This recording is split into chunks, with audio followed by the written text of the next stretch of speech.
And how are you? Hope all of you are well at home now. So today all of you take out your English book. Okay, lesson number 5, that is Hansel and Gretel. We will learn about Hansel and Gretel. Okay, so you turn the page, that is here nothing is here to explain. So you turn the page, that is page number 42. Page number 42. You see, reading. Let's read. Once upon a time there lived a poor man with his wife in a small house. They had 2 children, the son Hansel and the daughter Gretel.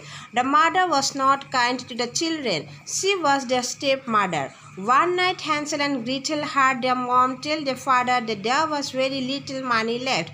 She told him to take the children to the forest and leave them there. Okay, say once upon a time এজন গৰীব মানুহ আছিল, পুৱাৰ man আছিল, আৰু পুৱাৰ মেনে তেখেতৰ ৱাইফ আৰু দুজন বাচ্চাৰ লগত তেখেতৰ 2টা চিলড্ৰেন আছিল হেনচেল আৰু গ্ৰিটেল। তেওঁলোকৰ গোটেইকেইটাই এটা সৰু ঘৰত বাস কৰিছিল। গৰীব মানুহজনে তাৰ ৱাইফ আৰু 2টা চিলড্ৰেনক লগত লৈ পেলাই এটা সৰু ঘৰত বাস কৰিছিল। আৰু চিলড্ৰেন দুজনৰ নাম কি আছিল? ল'ৰাজনৰ নাম আছিল হেনচেল আৰু ছোৱালীজনীৰ নাম আছিল, জীয়েকজনীৰ নাম আছিল গ্ৰিটেল। অ'কে, আৰু মাকজনীয়ে কি কৰিছিল? মাকজনী ষ্টেপ মাদাৰ আছিল, সেইকাৰণে ভাল বিহেভ কৰা নাছিল চিলড্ৰেন দুজনৰ লগত। One night Hansel and Gretel heard their mom tell their father that there was very little money left. এদিন কি হ'ল, হেনচেল আৰু গ্ৰিটেলে মাকৰ কথা শুনা পাল। মাকে দেউতাকক কৈ আছিলে যে আমাৰ হাতত এতিয়া অলপ পইচা আছে, চ' ডেট আমি কি কৰোঁ, চিলড্ৰেন দুজনক আমি ফৰেষ্টত থৈ আহোঁ, এনেকৈ ক'লে।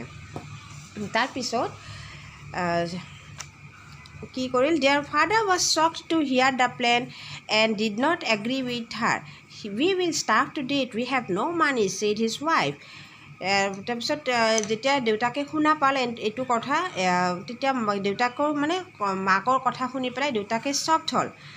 তাৰপিছত আৰু তেতিয়া ষ্টেপ মাদাৰে কৈছে যে তুমি যদি ফৰেষ্টত থৈ নাহা তেতিয়াহ'লে আমি লঘনে মৰিব লাগিব, মানে আমি মৃত্যুমুখত পৰিব লাগিব, আমি খাম কি? In the end, their father gave into his wife's wishes. The next day, Hansel and Gretel were taken to the forest. তাৰপিছত লাষ্টত কি কৰিল, হেনচেলৰ দেউতাকে মানে মাকৰ বিশেষটো পূৰণ কৰি পেলাই সিহঁতক কি কৰিলে, ফৰেষ্টত থৈ আহিল। Next, what happened?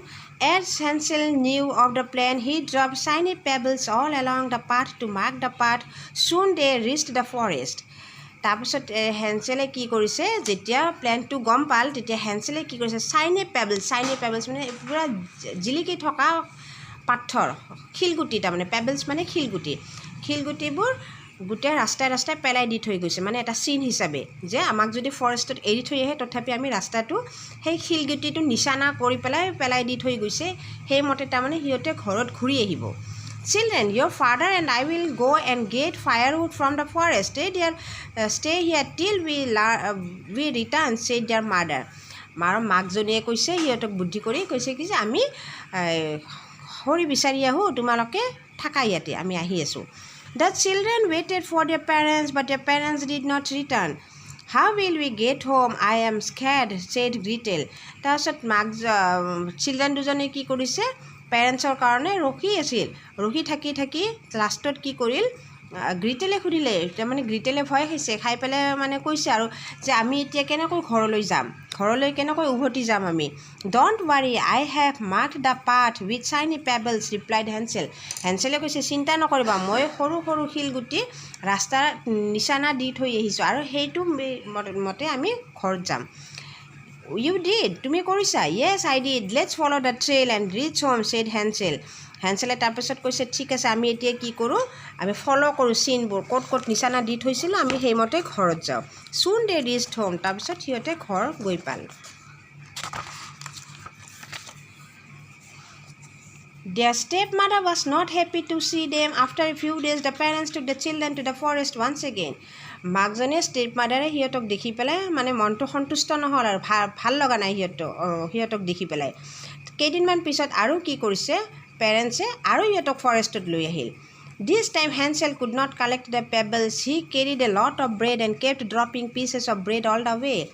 সেই নেক্সট টাইম যেতিয়া থৈ আহিল তেতিয়া কি কৰিলে হেনচেলে পেবলছবোৰ কালেক্ট কৰা নাছিল মানে সৰু সৰু শিলগুটিবোৰ কালেক্ট কৰি পেলাই ৰাস্তাত পেলাই দি অহা নাই সেইকাৰণে মানে হেৰি নেক্সট টাইম কি কৰিল ব্ৰেড আনিছে ব্ৰেডৰ টুকুৰাবোৰ ৰাস্তা দি পেলাই থৈ আহিল the parents left them in the forest again আৰু পেৰেণ্টছে কি কৰিছে হেনচেল আৰু গ্ৰিটেলৰ পেৰেণ্টছে সিহঁতক ফৰেষ্টত থৈ আহিল how will get home asked গ্ৰিটেলে সুধিলে এইবাৰ আমি ঘৰ কেনেকৈ পাম I have mark the path with bread crumbs said Hansel you did তেতিয়া হেনচেলে কৈছে তুমি চিন্তা নকৰিবা মই ৰাস্তাইদি আহি থাকোঁতে ব্ৰেডৰ টুকুৰাবোৰ ৰাস্তাত পেলাই দি থৈ আহিছোঁ তেতিয়া গ্ৰিটেলে কৈছে কৰিছা তুমি yes will follow' the trail and reach home said Hansel আমি এতিয়া কি কৰিম সেই ব্ৰেডৰ টুকুৰাবোৰ যে থৈ আহিছোঁ সেইটো ফ'ল' কৰি আমি ঘৰ যাম মানে নিচানাটো ক'ত দি থৈ আহিছে ক'ত পেলাই থৈ আহিছে সেইমতে সিহঁতে ঘৰত যাব আৰু They started to walk, but they did not find any crabs. The birds had eaten the bread pieces.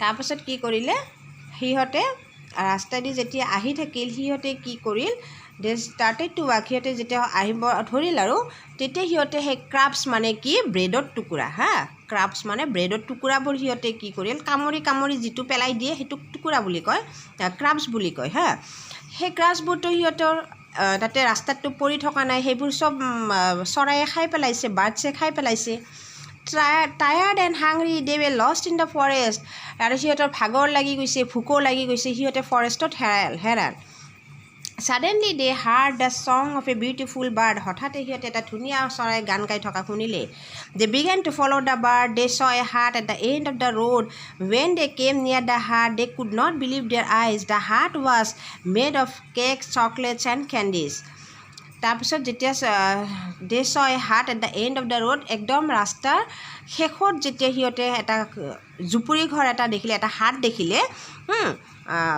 Then when they came near the হাট যেতিয়া হাটটোৰ ওচৰত আহিল তেতিয়া কি কৰিলে সিহঁতে বিলিভ কৰা নাছিল কাৰণ কিয় বিলিভ কৰা নাছিল হাটটো কমপ্লিট কেক চকলেট আৰু কেণ্ডিজেদি বনোৱা হয় দে ৱে so hungry that they plucked a piece of cake from the wall and began to eat সিহঁতৰ ইমান ভোক লাগিছিল সিহঁতে হাটৰ ৱালৰ পৰা কি কৰিছে সিহঁতে কেক আনি পেলাই খাইছে Suddenly an old woman came out of the house. She was an evil witch. হঠাতে এজনী বুঢ়ী মানুহ ভিতৰৰ পৰা ওলাই আহিল আৰু সেইজনী ভুটুনি আছিল She grabbed Hansel and locked him up in a cage.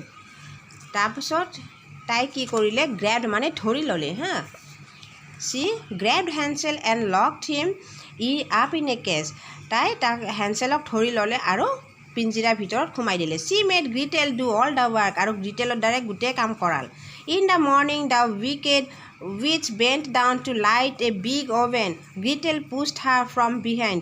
তাৰপিছত যেতিয়া কি কৰিলে ৰাতিপুৱা তাই এটা ডাঙৰ অভেনত কি কৰিলে লাইট হেৰি কৰিব ধৰিলে bent down to light a big oven ডাঙৰ অভেনটোত যেতিয়া তাই লাইট জ্বলাব ধৰিলে তেতিয়া কি কৰিলে গ্ৰিটেলে তাইক পিছফালৰ পৰা ঠেলাই দিলে the evil wish fail in to the oven আৰু তেতিয়া ইভিল উইচটোৱে ফুটুনিজনীয়ে কি কৰিলে অভেনৰ ওপৰত পৰি গ'ল Gretel quickly open a cage আৰু গ্ৰিটেলে লগে লগে পিঞ্জিৰাটো খুলি দিলে as it was a bright and sunny day সেইদিনা কিন্তু বহুত ব্ৰাইট আৰু বহুত গৰমৰ দিন আছিল they could find the way home সেইদিনা সিহঁতে ধুনীয়াকৈ সিহঁতৰ ৰাস্তাটো চিনি পালে the father was very happy to see them তাৰপিছত সিহঁতে যেতিয়া ঘৰ আহি পাল সিহঁতক গ্ৰিটেল আৰু হেনচেলৰ দেউতাকে গ্ৰিটেলক দেখি বহুত খুচ হ'ল he promised to never leave them alone again আৰু গ্ৰিটেলৰ দেউতাকে ফাদাৰে প্ৰমিছ কৰিলে যে আৰু তোমালোকক কেতিয়াও অকলশৰীয়াকৈ এৰি নিদিওঁ Okay, have you understand the story? It is very interesting story. So all of you read the chapter yourself. Okay, it is very interesting. So you read again and again. Okay, I will give you the question answer. So by heart I will give you the question answer. When I will give you the question answer, then you by heart the question answer. And first of all, you read the chapter again and again. Okay. So have a nice day. Bye.